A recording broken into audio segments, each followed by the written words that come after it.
Okay, here we go. Are you ready? 3, 2, 1. You are now tuned in to the world's greatest. Podcasting from the Empire State, this is the Matt's Madness Show, a weekly podcast reviewing every Monday Night Raw and WWE pay-per-view. Give me a hell yeah! Yes.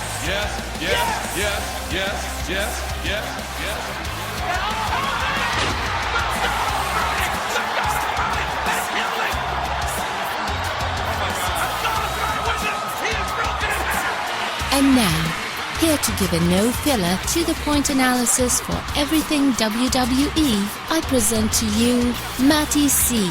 And rest assured, that's best for business. Welcome to a very special weekend edition of Matt's Madness. I'm your host, Matty C. And with WrestleMania only 8 days away now, as I record this on a Saturday afternoon, WrestleMania is only 8 days away. And there are so many different things that we can take a look at, so many different storylines going on, the individual matches we can break down.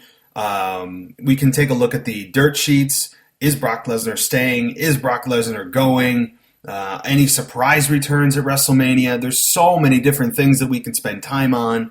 But in my mind, the number one storyline wrapped into this year that actually started last year is obviously the streak ending. So we're going to get to that. I'm going to give you guys a chance to also chime in, send me your feedback, whether you think that the streak was worth ending or not. I've received some already, and a little bit of a spoiler. Many people do not think it was worth ending, but we'll get there.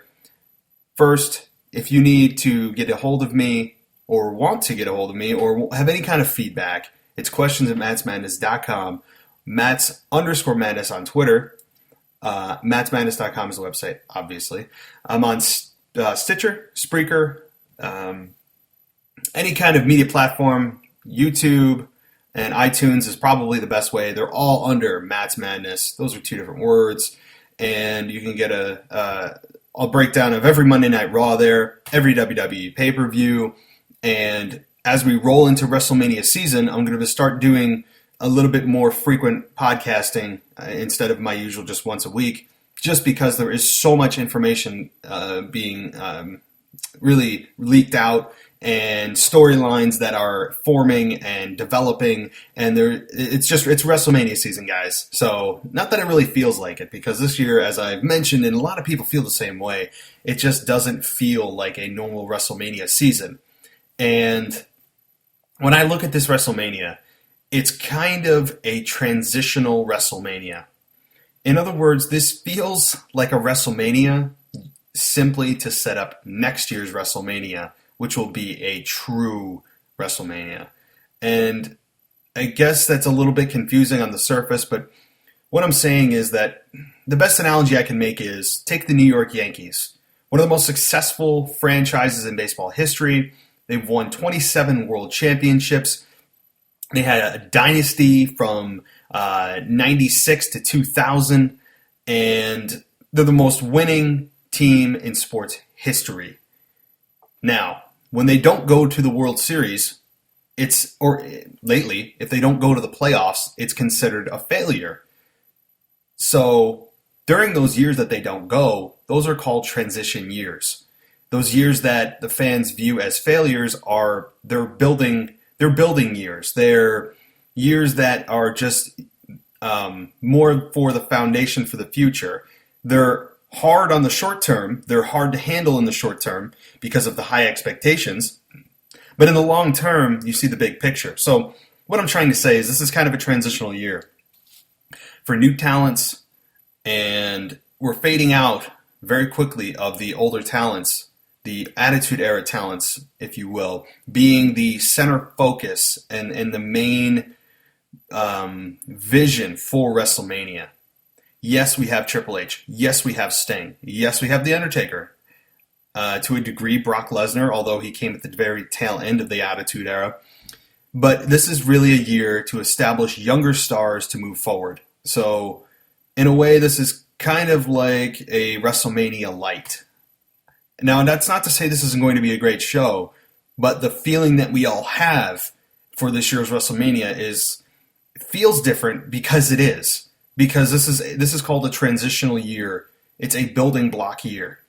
And I think that's the best way I can describe it. So, let's get right into it. And we're going to focus today around, was the streak worth ending? We're going to answer this question, and it's not such an easy question to answer.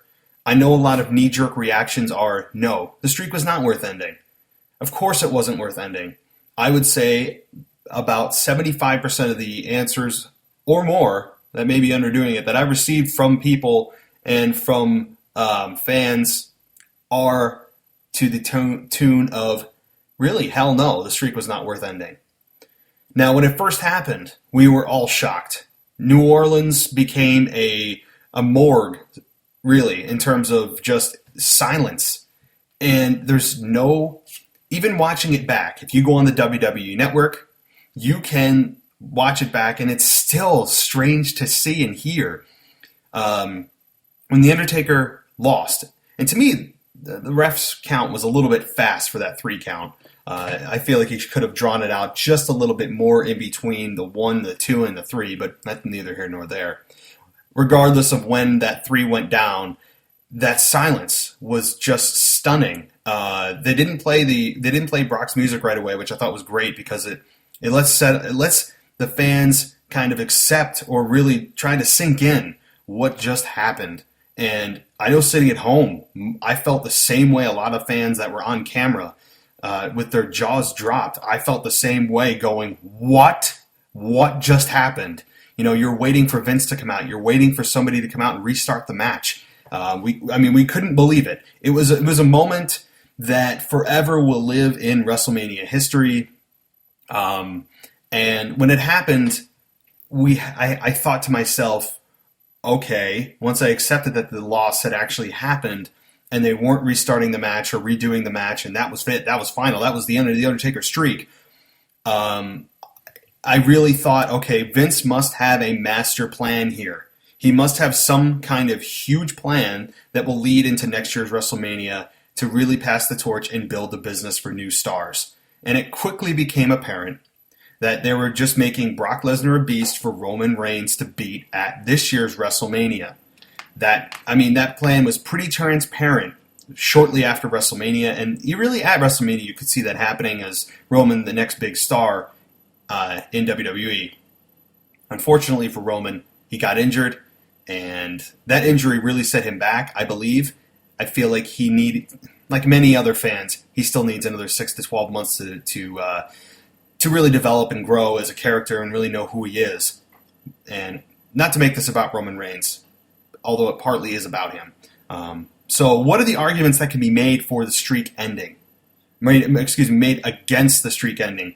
What are some of the big reasons that when you take it beyond the surface and just go, no, it wasn't worth ending? Well, why? To me, WWE, since the streak ended, simply hasn't owned their decision to end the streak.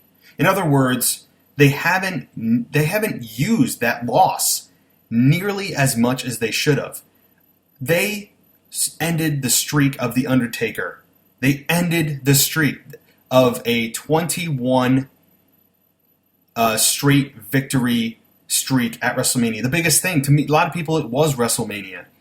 And for something that monumental and that huge, something that many people, many experts and analysts and fans and former wrestlers thought would never, ever happen, including myself, ever. They simply haven't owned it. They haven't used it to its full potential. So they're not getting the most out of what they did. It's almost, I don't want to say they're backtracking, but they're kind of leaving, I guess, a little bit of, quote, money on the table when it comes to getting the most out of this loss. Use it in storylines. I know it's occasionally brought up by Paul Heyman. They're starting to incorporate it a little bit more, but really they dropped the ball on such a huge decision. If they did, it's all or nothing. They can't half-ass ending the streak and just going, occasionally we'll bring this up in the storyline, or occasionally you bring... No! I'll get into it a little bit further, but that was the first one. WWE has not owned their decision. They didn't go all out with it and use it to their full potential. The second point, and ask yourself this: who is more over now, and or what benefit has there been of the streak ending? Would Brock Lesnar have been as over or more over as he is now if the streak hadn't been broken and Brock had lost to Undertaker? So, who's more over? Who has benefited from the streak ending as of today? And today is March 21st, 2015. Who has benefited from the streak ending? You could say to a degree, Brock Lesnar is more over. But again, it brings me back to my first point of WWE simply hasn't owned the decision to end the streak. They reminded us very frequently for the first couple of months after WrestleMania. But to WWE's defense, Brock has an extremely limited schedule. But WWE agreed to that limited schedule. So, would Brock have been more over? I don't know. It's all hindsight, obviously 2020, but with Brock's such infrequent dates that he's been mandated on this contract, it's hard to keep fans reminded of what happened. Now, Brock doesn't need to be there in order for WWE to remind fans of what happened. You can use Paul Heyman, he has been a genius on the mic, and has really built this match between him and Reigns by himself, and he's not even in the match. So kudos to Paul Heyman, who is doing the best work of his career, in my opinion, right now. But you can use video packages. You can use Paul Heyman. You can go to Brock's house and set up a ring or a camera set there and do an interview with him.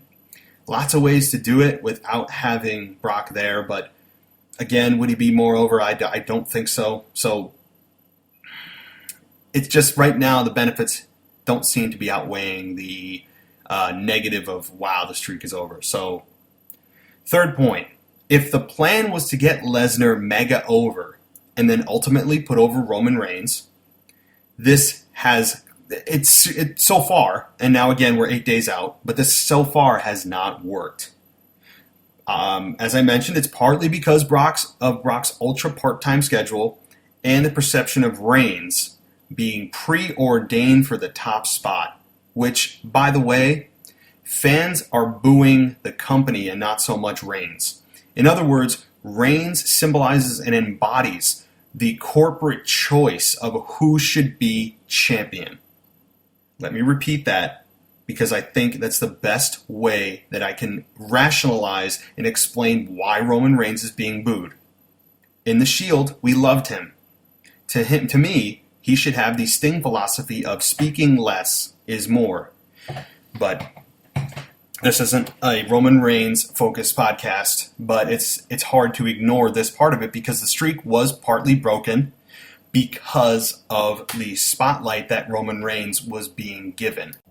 But in the end, to a lot of people, the streak was WrestleMania. So the decision to have it end needs to have a huge means to an end. It needs to have some kind of purpose it was supposed to fill, presumably creating the next big star in Roman Reigns. And we all know how that's going. So, as much and as critical as I've been, and many others that have been, about Roman Reigns not progressing to where he has or should be at this point in his career, main eventing WrestleMania, he didn't do any kind of Intercontinental title run. Just skipped over the mid-titles, went right from tag champion in the Shield to winning the Royal Rumble and getting that main spot at WrestleMania. A lot of fans, in that respect, don't feel he's earned it. And I know that Roman Reigns feels that the fans don't respect him because he didn't come up through the indies like Dean Ambrose and Seth Rollins. And if you take a look at Dolph Ziggler, he didn't. But the fans respect him because he's got it. He can perform in the ring. Although Dolph doesn't have an exact I think, handle on his character. I think that the fans connect with him. They've organically connected with him because he's, quote, paid his dues in front of them. Dolph's been with the WWE for, 6 years now? And in developmental even longer. He came in with a part of the Spirit Squad in 2006 and faced DX. So in that respect, he's grown up in the eyes of the fans, respected, and they have respect for him because he can perform, he can sell. He's one of the best wrestlers in WWE today. So Roman Reigns, with his limited moveset, his preordained, almost arrogant kind of demeanor that he can't help but shine through, and it's almost the person I feel like he really is. And that's the problem that WWE has right now. And if they think that the streak that they broke last year with The Undertaker, that big of a decision, that they felt that confident they could make Roman Reigns the next Brock Lesnar, the next Stone Cold Steve Austin, the next Rock. They felt so strongly that at this point they're just going to see it through and go, well, fish or foul, we're going to see if this is going to work. I don't think they anticipated that this would be where Roman Reigns is. I feel like they have to be going, wow, we probably underestimated or overestimated where Roman Reigns would be at this point in his career, and I think they have to be, because if this happened a year from now, I think we would all have gone, okay, well, he's been here for 4 or 5 years now, and he's kind of progressed, and it just doesn't feel organic. It feels corporate choice, and it feels pushed, and it feels very preordained. And the problem is Roman Reigns hasn't done anything to negate that or counter that or speak against that kind of a mindset. In fact, he's done nothing but show that actually has been the case with his interview in Rolling Stones and previous Sam Roberts podcast, saying he's here to just get rich, and it's not what a babyface should be saying. Everything nowadays is it's publicized. It's information is shared at a rate that has never been shared before. In terms of, when you put something out there, you try to erase it, it's too late. So I don't know what he's thinking. Maybe this is the whole grand scheme to make him heel, and maybe WWE will make that choice at WrestleMania, depending on if Brock stays or goes. One way or the other, whether they keep him a babyface or try to keep him a babyface, and in my opinion, the WrestleMania crowd is going to tear him apart. And they have to see that. And the Raw after WrestleMania, they're going to boo Roman Reigns out of the building. And WWE has to know this. I mean, they can't not know that this is going to happen. It happened to John Cena against Triple H. When John Cena defeated Triple H, and made him tap out, John Cena got booed out of the building.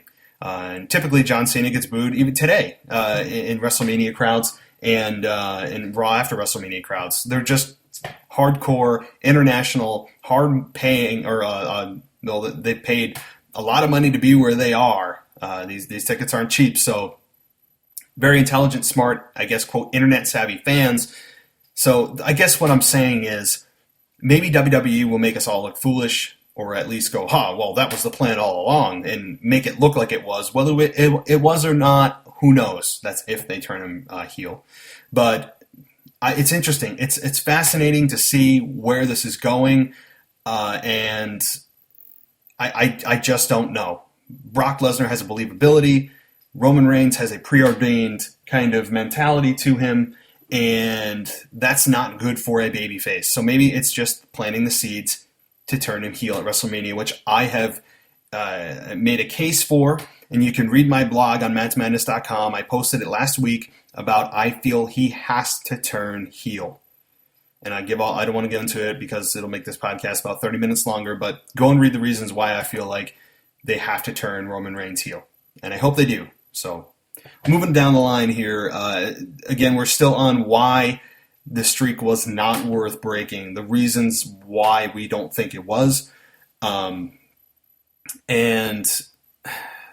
WWE isn't utilizing or reminding fans as much as they should about what Brock did last year. They need to drive that point home, almost to the point of exhaustion. Make fans understand just how huge of a win this was.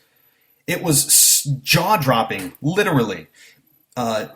I don't think any WWE fan, unless you're off your rocker or have really super secret inside knowledge, or you're Vince McMahon himself, knew that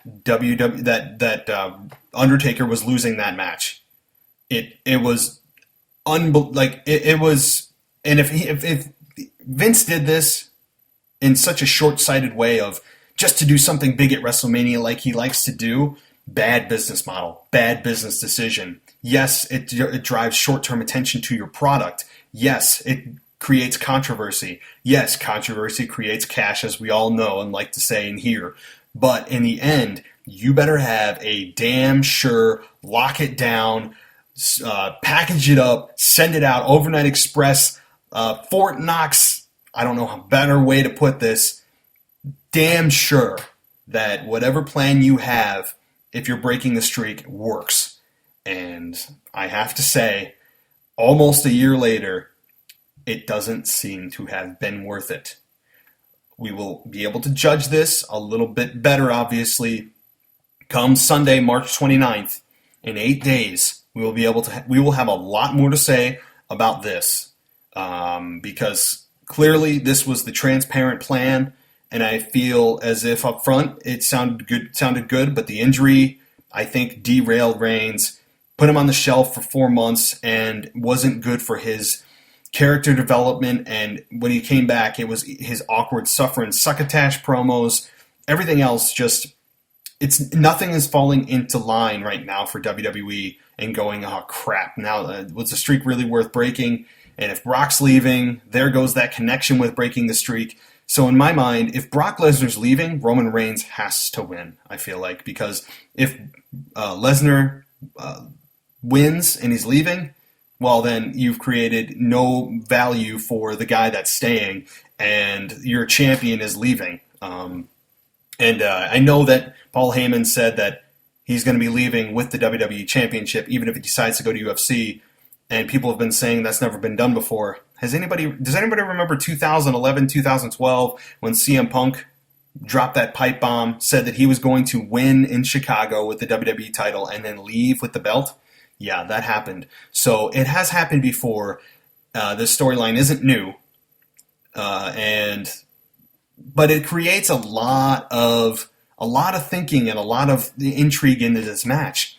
This is, as much as people may despise Roman Reigns, at least they have an emotion for him, and they're not going, well, I don't really care what happens. It's, in the end, if they're reacting to Roman Reigns, that's what you're looking for. Even if it's not the reaction you're looking for, they're at least doing something to go, at least we care enough to boo or cheer him. So it's going to be extremely interesting. And WWE, if they're going to just plow through and just stay hard-nosed and really drive home their plan and go, damn it, we're going to do this and see our plan through, whether right now it looks like it's working or not. And you know what? It may really work out somehow, but WWE has Monday Night Raw to convince me to cheer for Roman Reigns, because right now, as a human being, he is not, as a human being, his real person, who he is as a human, his answers in the podcast with Sam Roberts and the Rolling Stones interview, he keeps burying himself if he wants to be a babyface. He's not giving me any reason to like him, and maybe that's the plan. So, okay. And simply the last reason why this streak shouldn't have ended, it simply takes away from some of the mystique of WrestleMania. Enough said there. So, I'm going to take a quick break. On the other side, I'm going to give you the arguments that can be made in favor of why the streak ending was a good thing. There aren't as many, I'll give you that.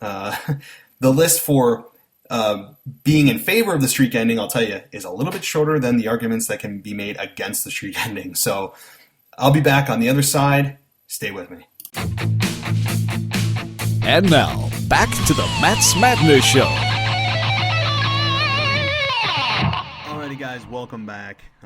And as you maybe be able to hear and tell, the audio probably sounds a little bit different on this end rather than the other side of the break. I went back and took a look, and I was using my internal microphone on my Mac, and it kind of sounded kind of echoey and like I was in some kind of hallway. So I'm on my actual quality microphone, so it probably sounds a little bit different, hopefully better. So well, anyway, let's keep rolling on here. I don't want to re-record because I had some good stuff I feel like in there, and I don't want to try to redo it. I had some good explanations, and hopefully the audio isn't too awful to listen to. If you've made it this far, I appreciate it. So, okay, so what are some of the arguments that can be made in favor of the streak ending? This took me a little bit of time to kind of come up with because myself, like a lot of other fans, go, well, the streak wasn't worth ending. Duh. I mean, I think at this point we all know this. Although it's hard to just sit back and not pass full judgment yet on fully was the streak worth ending. And to be honest, I don't think we can fully decide yet until WrestleMania 32 because, as I mentioned, WrestleMania 31 just feels kind of like a setup or groundwork for WrestleMania 32. So, excuse me, it's hard to judge right now. From the 11 plus months that the streak ended to now, it's right now in my position, it's not worth it. But the arguments that can be made in favor are as follows. Now stick with me here. No better wrestler to end the streak. There was no better wrestler than Brock Lesnar. Why? He's a legitimate badass with real MMA credentials. It legitimizes the genre.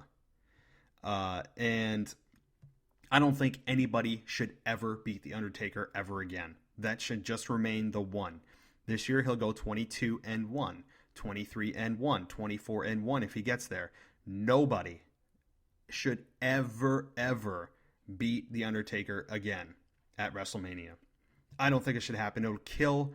In my mind, Brock Lesnar was the one guy that you go, okay, that guy's a legit badass.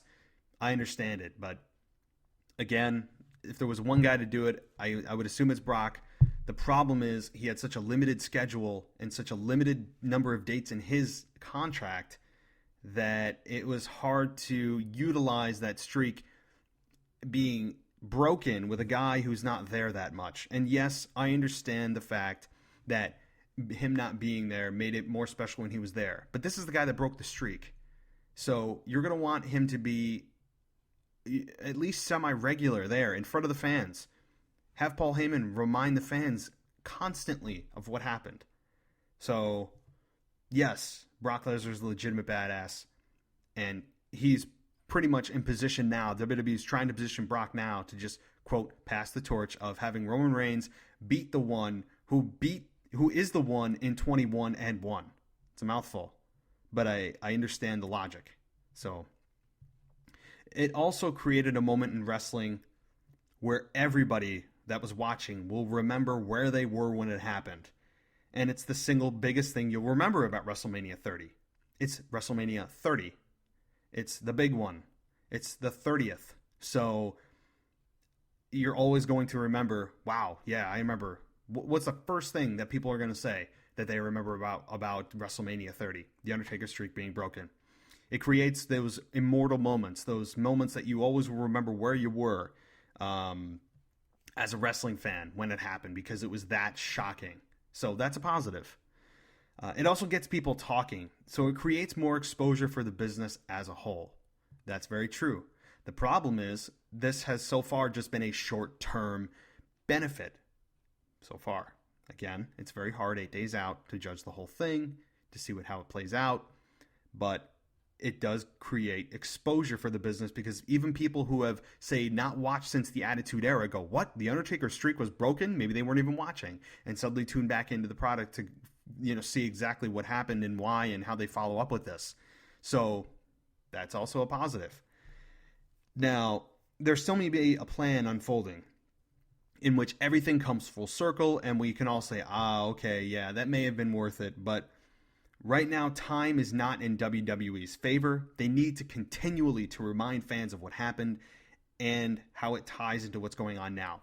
Fans have a short-term memory. They have a very short attention span. They want it in an instant gratification for society. They want everything right now. So it needs to be utilized now in WrestleMania season. In a season that is the biggest for the genre.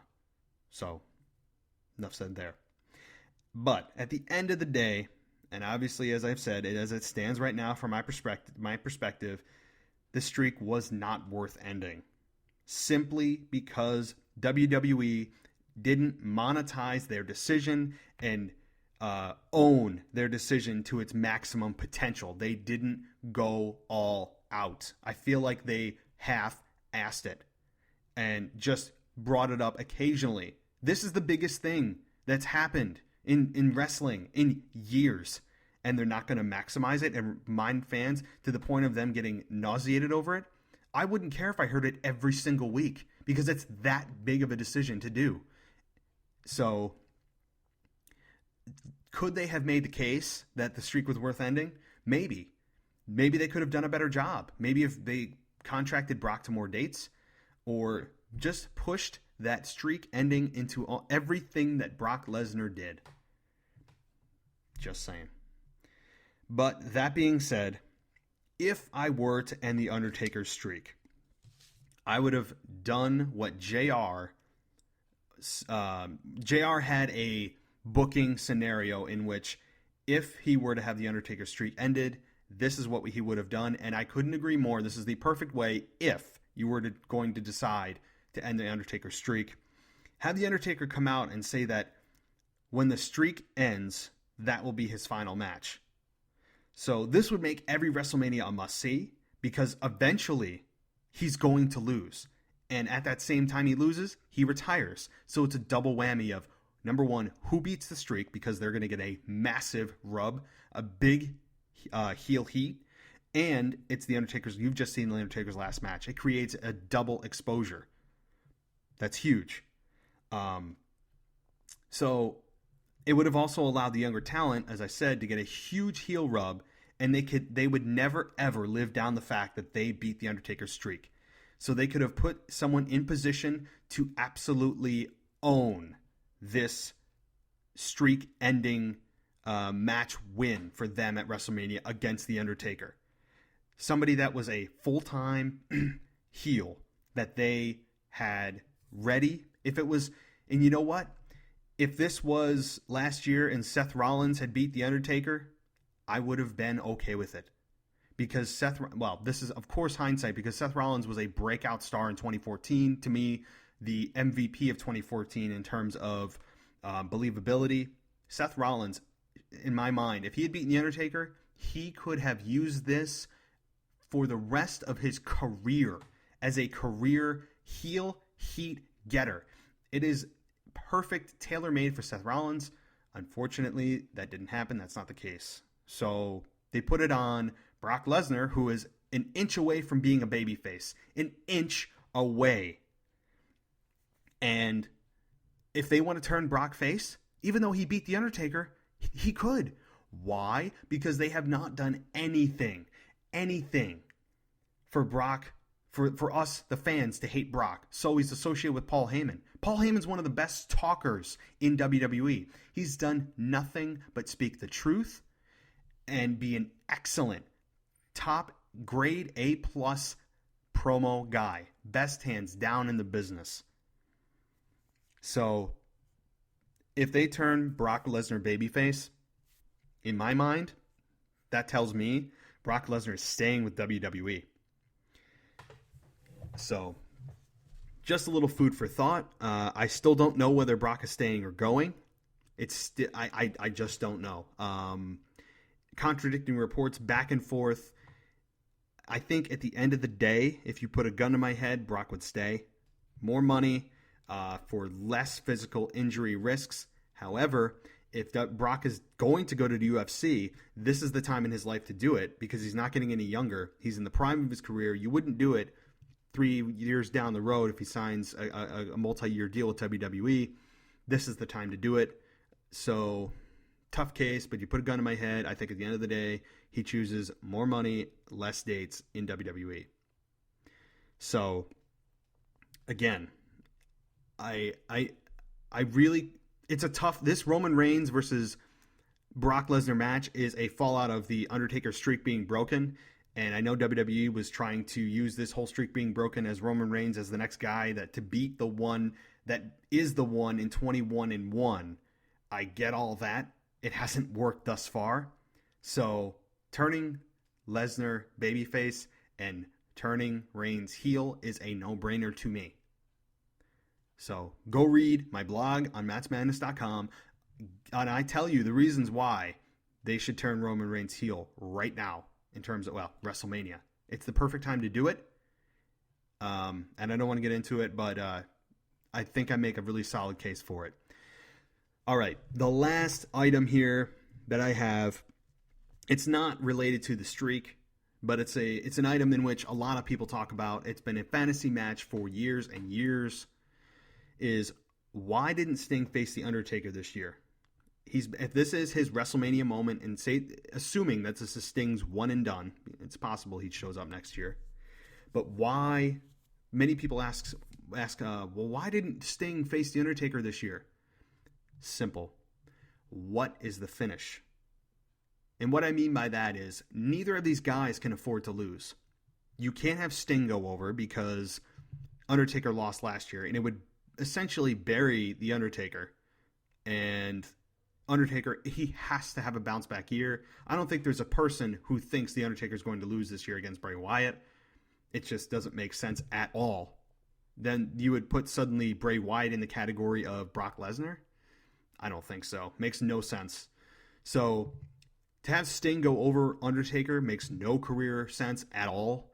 But to have Undertaker beat Sting, by the same token, you're going to bring Sting in, just to lose? So really, these guys are both in a no-lose situation, or no-win, I guess, however you want to look at it. In other words, they have to have both guys win, but it's not possible. So could we see this match next year? Maybe. But if Sting's one and done, I totally agree that Sting and Undertaker should not have had this match this year because there's no way to book this that would make sense. Because neither guy can afford to lose.